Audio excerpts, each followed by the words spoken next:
సైనికుడు చెప్పిన మాట ఏంటి తెలుసా? డాక్టర్ గారు, మీరు గుండె దగ్గర దాకా వెళ్ళారా? అవునయ్యా, నీ గుండె దగ్గర దాకా వెళ్ళాం, ఎందుకంటే అక్కడే బుల్లెట్ ఉంది కాబట్టి.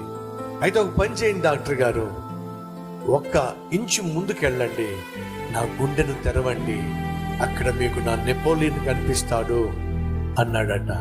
ఎవరు కనిపిస్తారు? నా చక్రవర్తి అయిన నెపోలియన్ నా గుండెల్లో కనిపిస్తాడు, చూడండి అన్నాడట. నెపోలియన్ సైనికుడి కోసం ప్రాణం పెట్టాడా? సైనికుడిని ప్రాణంగా ప్రేమించాడా? లేదండి. ప్రాణంగా ప్రేమించకపోయినా, ప్రాణం పెట్టకపోయినా ఆ సైనికుడు ఏమంటున్నాడు తెలుసా? ఎలాగో మీరు గుండె దాకా వెళ్ళారు కదా, ఇంకొంచెం ముందుకెళ్ళి గుండె తెరవండి, అక్కడ నా చక్రవర్తి కనిపిస్తాడు, నా చక్రవర్తిని గుండెల్లో పెట్టుకున్నాను కాబట్టి ప్రాణానైనా తెగించి నా చక్రవర్తిని గెలిపించాలని ఆశపడుతున్నాను. ఒక సైనికుడు అంటున్నాడు, నెపోలియన్ అంటే నాకు ప్రాణం, నెపోలియన్ నా గుండెల్లో ఉన్నాడు. కానీ సహోదరి సహోదరుడా, నిన్ను నన్ను ప్రభు ప్రాణంగా ప్రేమించాడు. ఎంత ప్రాణంగా ప్రేమించాడంటే నీకోసం యెరూషలేము వీధుల్లో చావు దెబ్బలు తిన్నాడు. ఎవడు పడితే వాడు తన్నాడండి, ఎవడు పడితే వాడు గుద్దాడండి, ఎవడు పడితే వాడు మొక్క మీద ఉమ్మి వేశాడండి. ఒకటి తక్కువ 40 దెబ్బలు కొరడాలతో తిన్నాడండి. శరీరం అంతా కూడా దున్ని వేశారండి.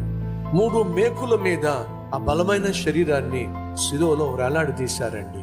ఏ తప్పు చేయకపోయినా, ఏ నేరము చేయకపోయినా, పాపం అంటే ఎవడు తెలియకపోయినా, నిన్ను ప్రేమించిన పుణ్యానికి ఆయన బందిపోటు దొంగల మధ్య ఒక దుర్మార్గునిగా, ఓ పాపిష్టివాడిగా విలువ వేయబడ్డాడు.